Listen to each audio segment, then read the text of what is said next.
اعوذ باللہ من الشیطان الرجیم، بسم اللہ الرحمن الرحیم۔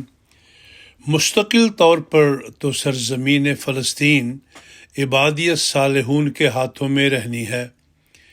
مرسلہ قمر مظفر، نمائندہ الفضل انٹرنیشنل، قسط اول، روزنامہ الفضل انٹرنیشنل، بدھ 27 دسمبر 2023۔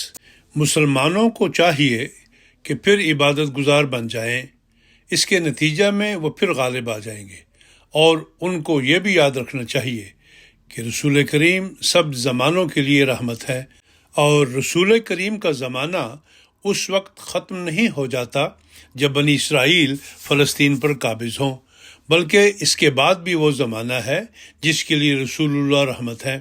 پس مایوس نہیں ہونا چاہیے۔ جب دوبارہ رحمت الہی جوش میں آ جائے گی، مسلمان دوبارہ فلسطین میں غالب آ جائیں گے۔ امیر المومنین سیدنا حضرت خلیفۃ المسیح الخامس ایدہ اللہ تعالی بنصر العزیز نے مورخہ 19 نومبر 2023 کو واقفات نو بیلجیم سے منعقدہ آن لائن ملاقات کے دوران ایک واقفہ نو کے سوال کے جواب میں فرمایا کہ یہ ظلم جو فلسطینیوں پر ہو رہا ہے، یہ ظلم ان کو لے بیٹھے گا۔ یہ تو میں ان کو مختلف ذریعے سے کئی پیغام بھیج چکا ہوں۔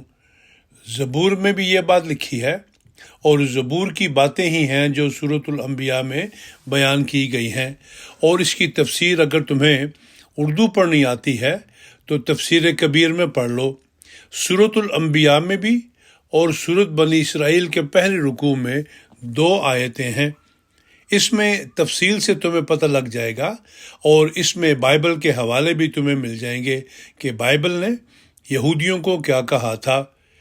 جواب کے آخر میں حضور ایدہ اللہ تعالیٰ نے فرمایا کہ کیونکہ اس وقت تو وقت نہیں، وہ لمبا بیان ہے، اور دونوں حصے پڑھ لینا، سورہ بنی اسرائیل کے پہلے رکوع میں 2 آیات اور سورۃ الانبیاء کی 1 آیت، اور اتفاق سے ان دونوں صورتوں کی ان آیات کی تفسیر حضرت مسلم موعود رضی اللہ تعالیٰ عنہ نے بڑی اچھی کی ہوئی ہے۔ بلکہ لجنا کو چاہیے کہ اس کی آیتیں نکال کے، بلکہ جماعتی طور پر بھی ان دونوں سورہ بنی اسرائیل کی 2 آیات اور سورہ انبیاء کی 1 آیت کی تفسیر نکال کے لوگوں میں تقسیم کریں۔ آج کل کے حالات کے مطابق یہ بڑی کنٹمپریری ہے۔ حضور انور ایدہ اللہ تعالیٰ نے فلسطین کی سرزمین کے متعلق حالات حاضرہ کے تناظر میں اٹھنے والے سوالات پر جماعتوں کو مذکورہ آیات کی تفسیر بھجوائی ہے۔ حضور کے ارشاد کی روشنی میں ذیل میں بالترتیب سورہ بنی اسرائیل کے پہلے رکوع کی 2 آیات 5 اور 6 اور سورۃ الانبیاء کی 1 آیت 106 کی تفسیر بیان فرمودہ حضرت خلیفۃ المسیح ثانی رضی اللہ تعالی عنہ از تفسیر کبیر پیش خدمت ہے۔ ادارہ وَقَضَيْنَا إِلَىٰ بَنِي إِسْرَائِيلَ فِي الْكِتَابِ لَتُفْسِدُنَّ فِي الْأَرْضِ مَرَّتَيْنِ وَلَتَعْلُنَّ عُلُوًّا كَبِيرًا، بنی اسرائیل آیت نمبر 5۔ اور ہم نے اس کتاب میں بنی اسرائیل کو یہ بات کھول کر پہنچا دی تھی کہ تم یقیناً اس ملک میں 2 بار فساد کرو گے، اور یقیناً تم بہت بڑی سرکشی اختیار کرو گے۔ حل لغات: قضائنا، قضا یقضی سے جمع متکلم کا صیغہ ہے، اور قضا شے کے معنی ہیں اعلمہ و بینہ، کسی چیز کو خوب کھول کر بتایا۔ اقرب، پس قضائنا کے معنی ہوں گے اعلمنا و اخبرنا، ہم نے یہ بات کھول کر بتا دی۔ قضا کی مزید تشریح کے لیے دیکھو حجر آیت نمبر 67۔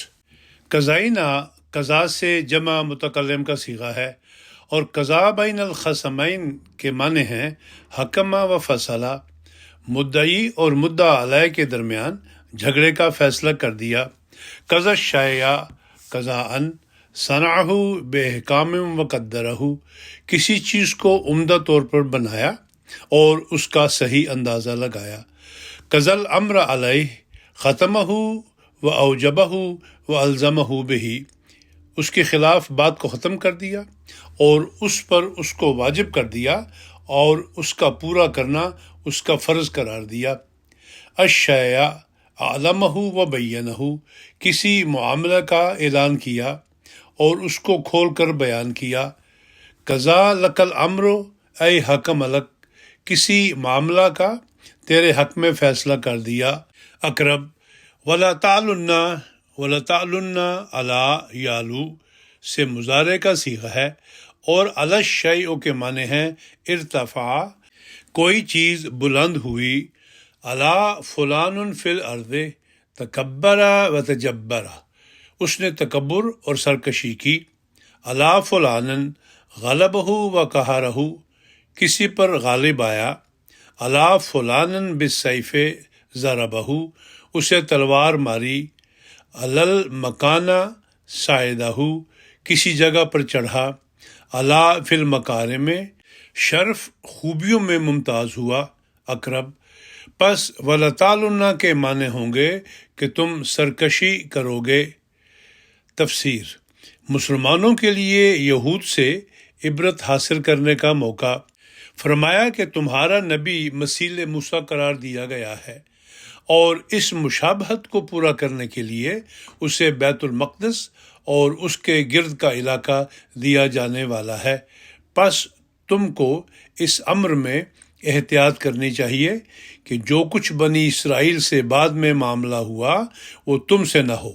اور وہ واقعہ یہ بیان فرماتا ہے کہ بنی اسرائیل کے متعلق ہم نے خبر دی تھی کہ 2 دفعہ تم دنیا میں عظیم الشان فساد کے مرتکب ہوگے اور سخت مظالم کرو گے اور تم کو اس کی سزا میں تباہ کر دیا جائے گا۔ گو سزا دینے کا یہاں لفظاً ذکر نہیں کیا گیا، لیکن اگلی آیت سے یہ مضمون ظاہر ہے۔ اس آیت سے 2 امور کا ثبوت۔ اس آیت سے مندرجہ ذیل امور نکلتے ہیں۔ نمبر 1، اس میں قضینا فی الکتاب کے الفاظ ہیں جن سے مراد حضرت موسیٰ کی کتاب ہے۔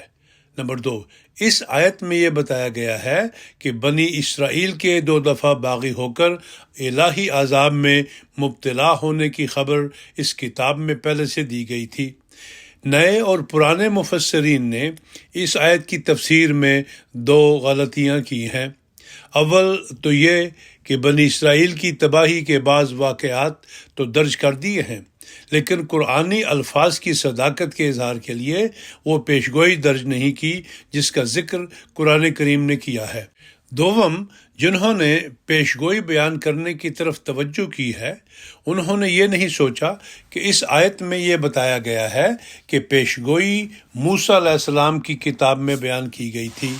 میں نے ان دونوں امور کو مد نظر رکھا ہے اور موسیٰ علیہ السلام کی کتب سے پیشگوئیاں بیان کی ہیں اور واقعات تاریخی جمع کر کے لکھے ہیں۔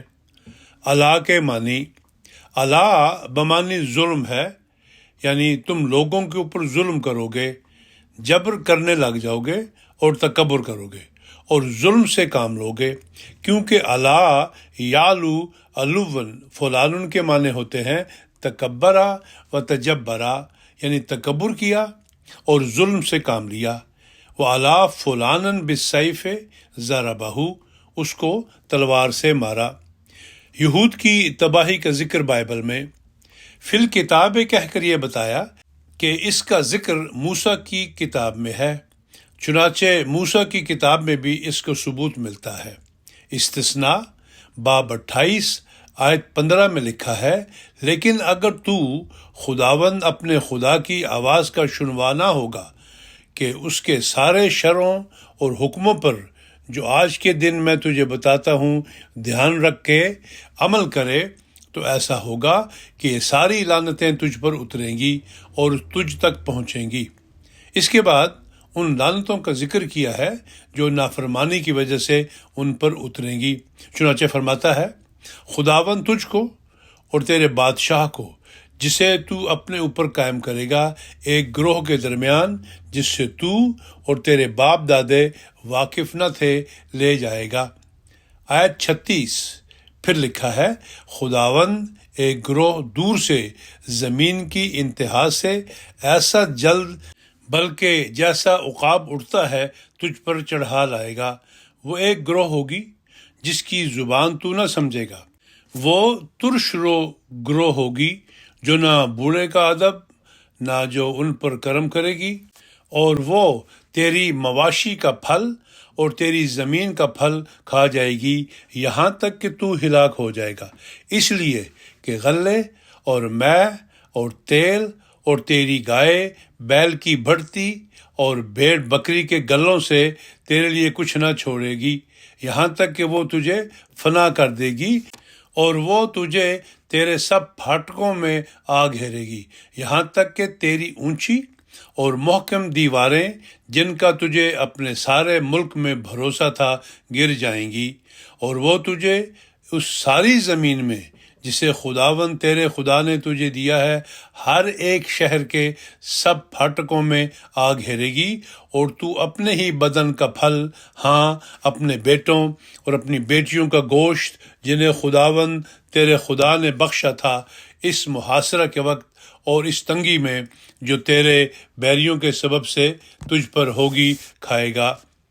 وہ شخص جو تم میں نرم دل اور بہت ناز پروردہ ہوگا، اس کی نظر اپنے بھائی کی طرف اور اپنی ہمکنار جوروں کی طرف اور اپنے باقی لڑکوں کی طرف جنہیں اس نے چھوڑ دیا ہوگا بری ہوگی، یہاں تک کہ وہ اپنے بچوں کے گوشت میں سے جسے وہ کھائے گا انہیں ان میں سے کسی کو کچھ نہ دے گا، کیونکہ اس محاصرے اور تنگی میں جو تیرے دشمنوں کے باعث سے تیرے سارے پھاٹکوں میں تجھ پر ہوگی اس کے لیے کچھ نہ باقی رہے گا۔ اور وہ عورت بھی جو تمہارے درمیان نرم دل اور نہایت نازنین ہوگی، ایسی کہ نزاکت اور نرمی سے اپنے پاؤں کا تلوا زمین پر لگانے کی جرت نہیں رکھتی، اس کی نظر اپنے ہمکنار شوہر کی طرف اور اپنے بیٹے کی طرف اور اپنی بیٹی کی طرف بری ہوگی۔ آیت نمبر 49-56۔ پھر لکھا ہے، اور یوں ہوگا کہ جس طرح خداوند نے تم سے خوش ہو کر تمہارے ساتھ نیکی کی اور تمہیں بہت دیا، اسی طرح خداوند تمہاری بابت خوش ہوگا کہ تمہیں ہلاک کرے اور نیست و نابود کر ڈالے، اور تو اس سرزمین سے جس کا تو مالک ہونے جاتا ہے جڑ سے اکھاڑ ڈالا جائے گا، اور خداوند تجھ کو سب قوموں کے درمیان زمین کے اس سرے سے اس سرے تک تتر بتر کرے گا، اور وہاں تو غیر معبودوں کی جو لکڑیاں اور پتھر ہیں جس سے نہ تو نہ تیرے باپ دادے واقف تھے پرستش کرے گا۔ آیت نمبر 63-64۔ ان آیات میں حضرت موسیٰ علیہ السلام کے ذریعے سے اللہ تعالیٰ نے بنی اسرائیل کو خبردار کیا ہے کہ اگر وہ احکام الہی کو توڑ دیں گے تو ایک وقت ایسا آئے گا کہ ایک غیر قوم دور سے ان پر چڑھ آئے گی اور ان کا محاصرہ کرے گی۔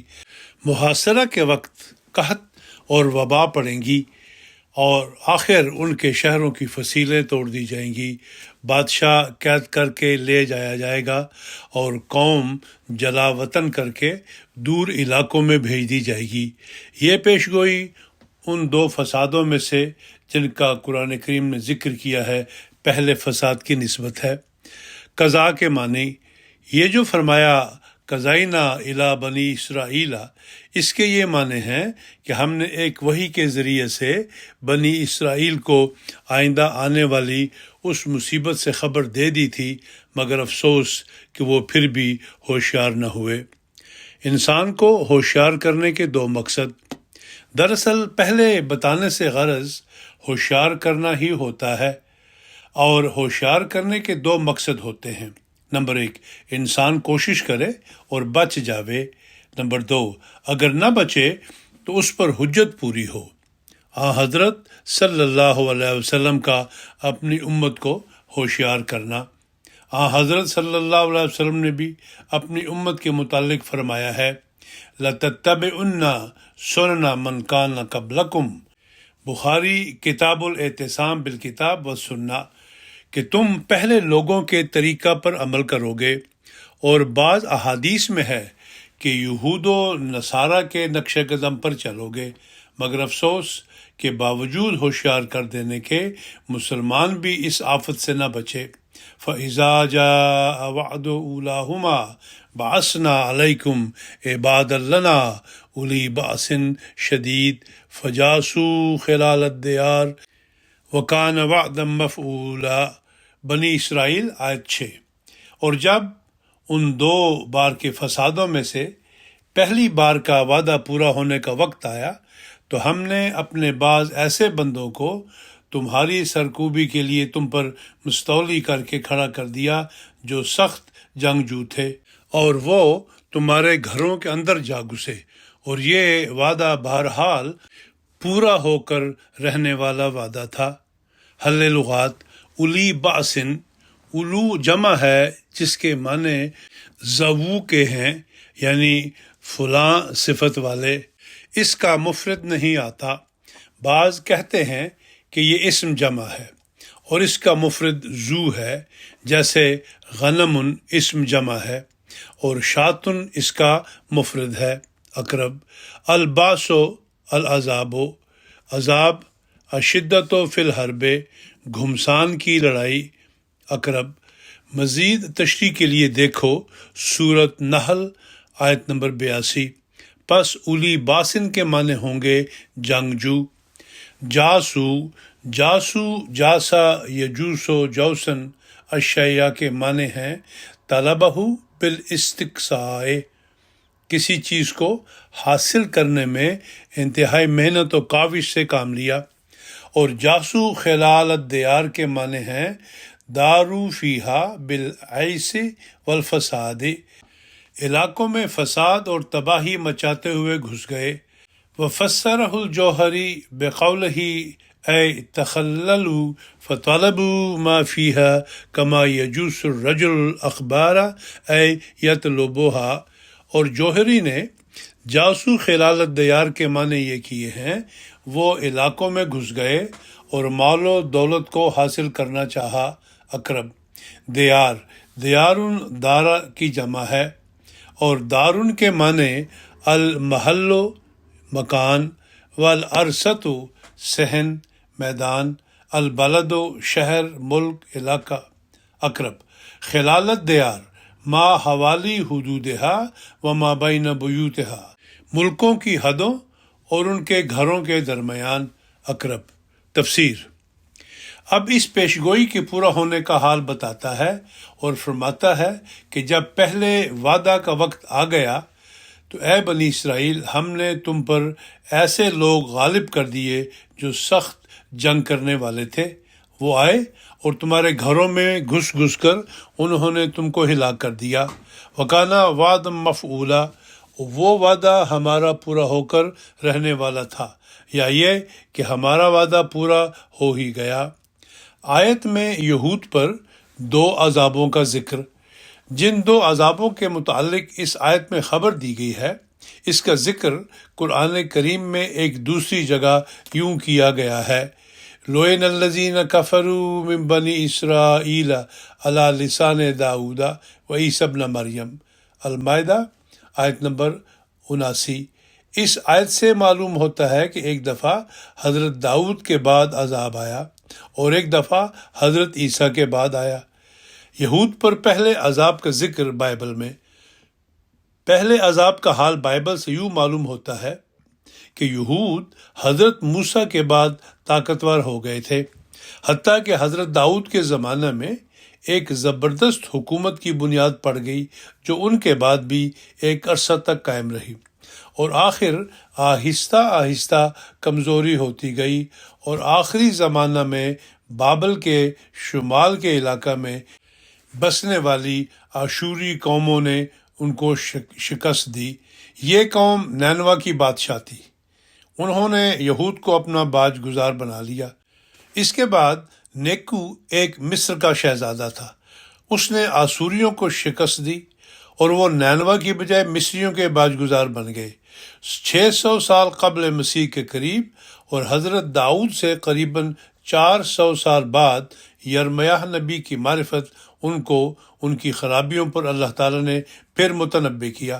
اور ان کے گناہوں پر انہیں پھر تنبیہ کی اور فرمایا کہ اگر اب بھی توبہ کر لو تو وہ جو تمہارے لیے جلا وطنی کی پیشگوئی تھی ٹلا دی جائے گی مگر وہ باز نہ آئے۔ یرمیہ باب نمبر 7۔ آخر اللہ تعالیٰ نے بابلیوں کو ان کے عذاب کے لیے مسلط کیا۔ یہ واقعہ بائبل کی کتاب 2 سلاطین باب 25 میں یوں لکھا ہے، شاہ بابل نبوکد نظر نے اور اس کی ساری فوج نے یروشلم پر چڑھائی کی، آیت 1، اور اس کا محاصرہ کر لیا۔ یہ محاصرہ بہت دیر تک رہا۔ اس وقت یروشلم کا بادشاہ صدقیہ تھا۔ جب محاصرہ نے طول پکڑا تو شہر کے اندر غلہ کم ہو گیا۔ لکھا ہے تب شہر ٹوٹا، آیت نمبر 4، یعنی بابل کی فوج نے فصیل توڑ دی۔ آخر لوگ ایک طرف کا دروازہ کھول کر بھاگے۔ صدقیہ بادشاہ بھی بھاگا مگر پکڑا گیا۔ اس کی آنکھیں نکالی گئیں اور آنکھیں نکالنے سے پہلے اس کے بیٹوں کو اس کے سامنے ہلاک کر دیا گیا۔ پھر اس کے پاؤں میں بیڑیاں ڈال کر اسے بابل لے گئے، آیت نمبر 4 تا 7۔ اس کے بعد شاہ بابل نے اپنے ایک افسر بنو زردان کو یروشلم بھجوایا۔ اس نے آ کر خداوند کا گھر اور بادشاہ کا قصر یعنی محل اور یروشلم کے سارے گھر، ہاں ہر ایک رئیس کا گھر جلا دیا، اور کشتیوں کے سارے لشکر نے جو جلوداروں کے سردار کے ہمراہ تھا ان دیواروں کو جو یروشلم کے گردا گرد تھی گرا دیا، اور باقی لوگوں کو جو شہر میں چھوڑے گئے تھے اور ان کو جنہوں نے اپنوں کو چھوڑ کے شاہ بابل کی پناہ لی تھی، تمام جماعت کے بقیہ کے ساتھ بنو زردان جلوداروں کا سردار پکڑ کر لے گیا، آیت 9 تا 11۔ نحمیہ نبی کی کتاب سے معلوم ہوتا ہے کہ اس تباہی کا ایک بڑا باعث سبت کی بے حرمتی تھی۔ چنانچہ لکھا ہے تب میں نے یہودا کے شریف لوگوں سے تکرار کر کے کہا کہ کیا یہ برا کام ہے جو تم کرتے ہو کہ سبت کے دن کو مقدس نہیں جانتے ہو؟ کیا تمہارے باپ دادوں نے ایسا نہیں کیا؟ اور ہمارا خدا ہم پر اور اس شہر پر یہ سب آفتیں نہیں لایا؟ تب بھی تم سبت کے دن کو پاک نہ مان کے اسرائیل پر زیادہ غضب بھڑکاتے ہو۔ باب 13 آیت نمبر 17-18۔ اسی طرح حزقیل نبی نے بھی اس وقت یہود کو ڈرایا تھا۔ انہوں نے ان کے بہت سے گناہوں کا ذکر کرتے ہوئے ان میں سے ایک گناہ یہ گنایا کہ تو نے میرے مقدسوں کو ناچیز جانا ہے اور میرے سبتوں کو ذلیل کیا ہے۔ حزقیل باب 22 آیت نمبر 8۔ پھر باب 23 آیت نمبر 38 میں ہے، اس کے سوا انہوں نے مجھ سے یہ کیا کہ اسی دن انہوں نے میرے مقدس کو ناپاک کیا اور میرے سبتوں کو حرمت نہ دی۔ میں نے سبت کی بے حرمتی کے حوالے اس لیے دیے ہیں کہ اس جگہ صرف سخت عذاب کی خبر بتائی گئی ہے، مگر در حقیقت اشارہ سورہ نحل کی آیات کی طرف ہے جن میں کہا گیا تھا کہ انما جعل السبت علی الذین اختلفوا فیہ، النحل آیت نمبر 125، یعنی سبت کا عذاب ان لوگوں پر نازل کیا گیا تھا جنہوں نے الہی کلام میں اختلاف کر کے دین کو نقصان پہنچایا تھا۔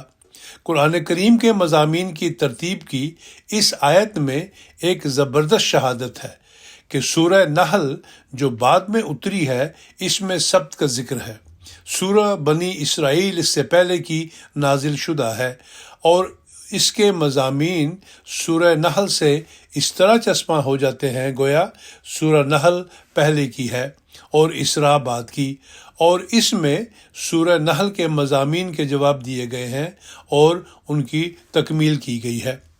تاریخ سے بابلیوں کی اس چڑھائی کی وجہ یہ معلوم ہوتی ہے کہ جب یہود کمزور ہو گئے تو اسوریوں نے فلسطین کو فتح کر کے اپنا تابع کر لیا، لیکن اس کے بعد ایک مصری بادشاہ فرعون نیکو نامی نے اسورین حکومت کو تباہ کر دیا اور فلسطین اسوریوں کی حکومت سے نکل کر مصر کی حکومت تلے آ گیا۔ فرعون مصر نے یوسیہ کے بیٹے الیاکیم اس کا نام یہویکیم کر دیا گیا، کو وہاں کا بادشاہ بنا دیا۔ لیکن اس دوران میں اسورین کی حکومت کی تباہی کو دیکھ کر اس کے ہمسایہ کلدانی بادشاہ نے اپنے بیٹے نبوکدنضر کو نیکو کے مقابلہ کے لیے بھیجا، اور نبوکدنضر نے مصر کو فتح کر لیا اور فلسطین بابلیوں کے زیر اثر آ گیا۔ مگر فلسطین کا بادشاہ یہویکیم مصر کی طرف مائل رہا۔ اس پر نبوکدنضر نے اس پر چڑھائی کی، اور یہ چڑھائی نبوکدنضر کے جرنیل نے 587 کاف میم جس کا نام بنو زر آدم تھا، مگر اس کے لشکر پہنچنے سے پہلے بادشاہ یہویکیم مر گیا۔ اس کا بیٹا یہویکین تاب مقابلہ نہ لا کر معافی کا طلبگار ہوا، اسے بابل بلا لیا گیا، اور صدقیہ یہ یہویکیم کا بھائی تھا، اور اس کا اصل نام متنیہ تھا کو فلسطین کا بادشاہ بنا دیا گیا۔ مگر اس نے بھی مصر کے بادشاہ ہوفرا کی طرفداری کی۔ اس پر بابلیوں نے 588 قبل مسیح میں فلسطین کے دارالخلافہ کا محاصرہ کر لیا۔ آخر 586 قبل مسیح میں شہر کی دیوار توڑ دی گئی۔ صدقیہ بھاگا، مگر گرفتار کر لیا گیا اور بادشاہ کے حکم سے قید کر کے بابل پہنچایا گیا۔ بابلیوں نے یہود کی مقدس عمارات کو جلا دیا اور فصیل کو گرا دیا اور شہر برباد کر دیا۔ تفسیر کبیر جلد 6 صفحہ نمبر 290 تا 296۔ باقی آئندہ انشاءاللہ۔